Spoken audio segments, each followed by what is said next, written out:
19th century Northern Paiute activist and author Sarah Winnemucca is best known in American literary studies for being the first American Indian woman to write an autobiography in English, her 1883 Life Among the Paiutes, Their Wrongs and Claims.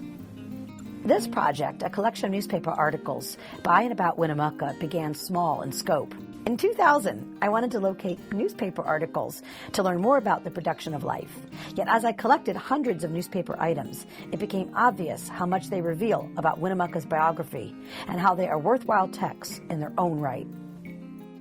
I partnered with Carrie M. Carpenter of West Virginia University, and together we're editing The Newspaper Warrior, Sarah Winnemucca's public campaign for American Indian rights, 1864 to 1891.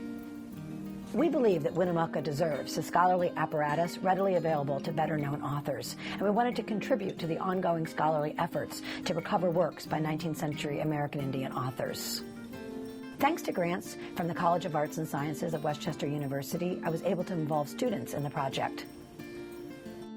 I assisted Dr. Sorisio with her project, The Newspaper Warrior, in proofreading and editing, transcribing historical newspaper articles, locating hard-to-find historical articles, and doing additional research for EndNotes.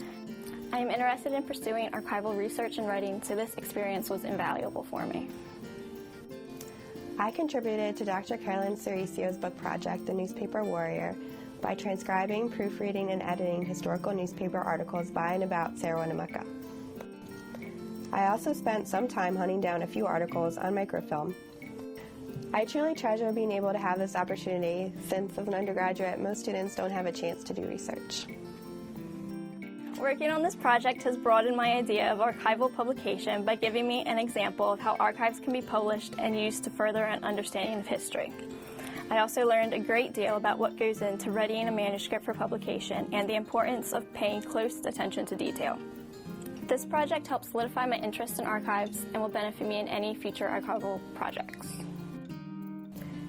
My role has helped me become familiar with the research process. It has encouraged me to pursue English studies as a field, and it has also directed me towards producing a seminar paper on Sarah Winnemucca. One of the things that Dr. Sorisio focused on in the archives about Winnemucca was her relationship with education reformist Elizabeth Peabody, and by looking further into their collaboration, I was able to produce a paper on cross-racial friendship, of which I am fairly proud. Overall, working on this project has been very inspiring to me, and I hope to continue my investigation of friendship and collaboration in graduate school. I have published 2 essays based on articles. One contests the idea of her performing as an Indian princess, and that was published in Studies of American Indian Literatures. And the other looks at her uses of translation in the colonial context, and that was published in the Multi-Ethnic Literatures of the United States. Future projects include an essay exploring Winnemucca's cross-racial collaborations, and another looking at her uses and resistance to United States regional writing.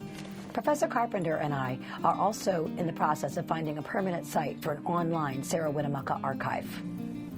Winnemucca was an extraordinary author and activist, and we believe she deserves nothing less than the sustained scholarly attention that we hope our work will contribute to.